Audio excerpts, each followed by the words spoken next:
મિત્રો, મારું નામ નેહા છે અને મારા પતિનું નામ રમેશ હતું. હું સુરતના એક નાના એવા ગામડામાં રહું છું, જ્યાં જીવનની ગતિ ધીમી અને સરળ છે. પરંતુ અચાનક આવેલા વાવાડા જોડાએ મારું વિશ્વ બદલી નાખ્યું. મારા પતિ રમેશ ખટારાના ગેરેજ ચલાવતા હતા. તેમનું કામ ખટારા રિપેર કરવાનું હતું અને તેમાં તેઓ ખૂબ માહિર હતા.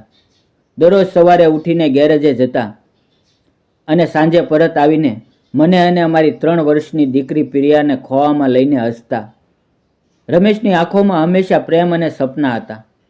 તે કહેતા કે નેહા, એક દિવસ આપણું ઘર મોટું કરશું અને પ્રિયાને સારી શાળામાં મોકલશું. પરંતુ તે દિવસ ક્યારેય આવ્યો નહીં. એક દિવસ રમેશ એક જૂના ખટારા નીચે કામ કરી રહ્યા હતા. તેને રિપેર કરતાં કરતાં અચાનક તે ખટારો તેના પર પડી ગયો અને તેઓ તેની નીચે દબાઈ ગયા. મને જ્યારે આ ખબર પડી ત્યારે હું ગેરેજ તરફ દોડી ગઈ, પરંતુ ત્યાં તો બધું ખતમ થઈ ગયું હતું. રમેશના શરીરમાંથી લોહી વહી રહ્યું હતું અને તેમની આંખો બંધ હતી. હું રડીને તેમને હલાવી રહી હતી, પરંતુ તેઓ જવાબ આપી શક્યા નહીં. તેમનું મૃત્યુ તત્કાળ થઈ ગયું અને હું વિધવા થઈ ગઈ. મારી 3 વર્ષની દીકરી પ્રિયા તો હજુ સમજી પણ શકતી નહોતી. તે મને પૂછતી, મમ્મી પપ્પા ક્યાં છે? અને હું તેને કહેતી, તારા પપ્પા તારાઓમાં ગયા છે. પરંતુ મારું હૃદય તૂટી રહ્યું હતું. પ્રિયાની બધી જવાબદારી મારા ખંભા પર આવી ગઈ. તેને ઉછેરવી, તેને ભણાવવી અને ઘરનો ખર્ચ ચલાવવો, બધું મારે જ કરવું પડ્યું. રમેશના અવસાન પછી ગેરેજ બંધ થઈ ગયું અને પૈસાની તંગી વધી ગઈ. હું રાત્રે જાગીને વિચારતી કે હવે શું કરું. પ્રિયાને ક્યારેક દૂધ પણ આપી ન શકું તો તે રડતી અને મારું હૃદય વધુ તૂટતું. એક દિવસ મેં નિર્ણય લીધો કે રમેશના ગેરેજમાં જ હું કંઈક શરૂ કરીશ. તેથી મેં ત્યાં ચા અને થેપલાની નાની હોટલ શરૂ કરી. ગેરેજની એક બાજુમાં સ્ટવ મૂક્યો અને થેપલા બનાવવા લાગી. શરૂઆતના થોડા સમય તો કોઈ ગ્રાહક આવ્યું નહીં. લોકો મને વિધવા તરીકે જોતા અને કહેતા કે આ તો રમેશનું ગેરેજ હતું, હવે અહીંયા શું કરે છે? પરંતુ હું હાર માની નહીં. હું દરરોજ વહેલી સવારે ઉઠીને તાજા થેપલા બનાવતી અને ચા તૈયાર કરતી. ધીમે ધીમે ગ્રાહકો આવવા લાગ્યા. પહેલાં 1-2 ખટારાના ડ્રાઈવર આવ્યા. તેમને મારા થેપલા પસંદ આવ્યા અને તેઓ વધુ લોકોને કહેવા લાગ્યા. મારી કમાણી વધી અને ઘરનો ખર્ચો ચાલવા લાગ્યો. પ્રિયાને હવે દૂધ અને ફળો આપી શકું, તેને જોઈને મને રમેશની યાદ આવે, પરંતુ તેનું સ્મિત મને તાકાત આપે. એક દિવસ વરસાદ ખૂબ જોરથી પડી રહ્યો હતો. આકાશ કાળું થઈ ગયું હતું અને રસ્તાઓ પાણીથી ભરાઈ ગયા હતા. તે દિવસે હોટલમાં કોઈ ગ્રાહક આવ્યું નહોતું. હું અને પ્રિયા એકલા હતા. પ્રિયા મારા ખોળામાં બેઠી હતી અને વરસાદ જોઈ રહી હતી. અચાનક એક કાઠિયાવાડી ભાવનગરનો ખટારાનો ડ્રાઈવર મારી હોટલ પર આવ્યો. તેનું નામ વિક્રમ હતું. તે ભીનો થઈ ગયો હતો અને તેના ચહેરા પર થાક અને તાવના લક્ષણો દેખાતા હતા. તેણે આવીને કહ્યું, મને ચા અને થેપલા મળશે? મેં તરત જ તૈયાર કર્યા અને તેને આપ્યા. તે ખાતા ખાતા મને પૂછ્યું કે તમારી પાસે તાવ અને માથાના દુખાવાની દવા છે? મને ખૂબ તાવ આવ્યો છે. મારી પાસે તાવની ટેબ્લેટ પડી હતી. મેં તેને આપી અને કહ્યું કે તમે અહીંયા આરામ કરો, વરસાદ વધી રહ્યો છે, તમે ડ્રાઈવ કરી શકશો નહીં.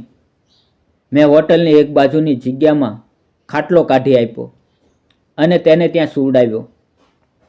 વરસાદનો અવાજ અને તેની થાકેલી આંખો જોઈને મને રમેશની યાદ આવી.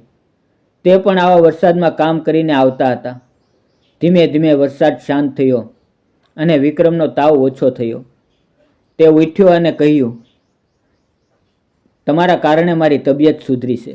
મેં તેને ફરી ચા અને નાસ્તો આપ્યો અને કહ્યું કે તમે આજે અહીંયા જ રોકાઈ જાઓ. તમારી તબિયત હજુ પૂરી સારી નથી અને વાતાવરણ પણ ખરાબ છે. તે થોડો અચકાયો, પરંતુ મારી વાત માની અને રોકાઈ ગયો. તે રાત્રે અમે ઘણી વાતો કરી. હું તેને મારા પતિ રમેશ વિશે જણાવ્યું કે કેવી રીતે તેનું અકસ્માત મૃત્યુ થયું અને હું એકલી પડી ગઈ. તેમની આંખોમાં પણ દુઃખ દેખાયું.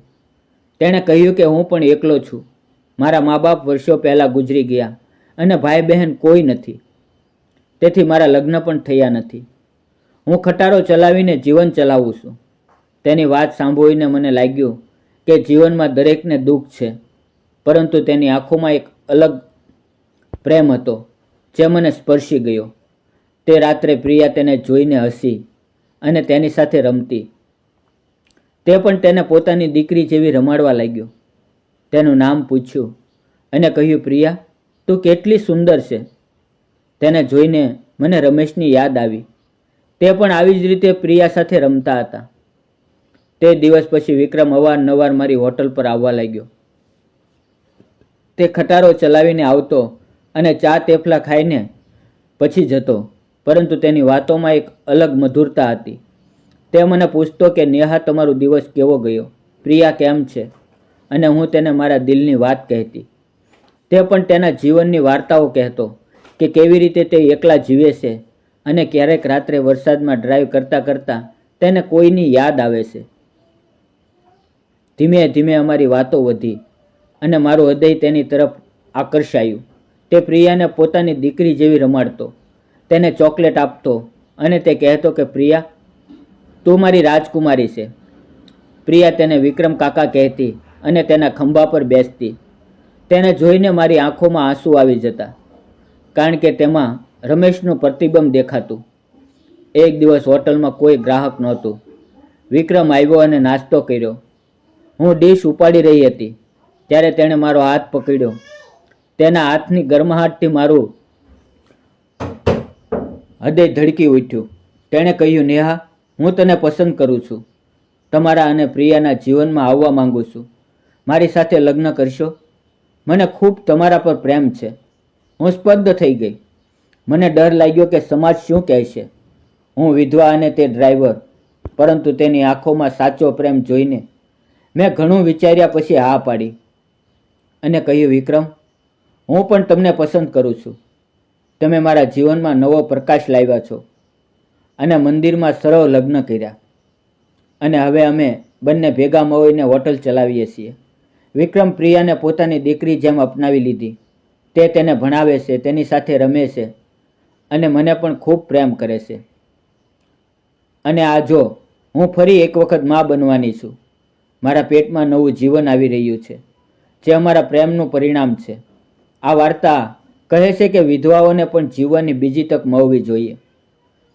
પ્રેમ વર્ગ અને સમાજના બંધનો તોડી શકે છે અને એકલા લોકોને સાથ મળે તો જીવન સુંદર બને છે. સમાજે વિધવાઓને તેજવાને બદલે તેમને સ્વીકારવા જોઈએ અને તેમને નવું જીવન જીવવા દેવું જોઈએ. મિત્રો, વિડીયો પસંદ આવ્યો હોય તો વિડીયોને લાઈક અને કોમેન્ટ જરૂર કરજો. ફરી મળશું આવતીકાલે એક નવી વાર્તામાં. ત્યાં સુધી આવજો.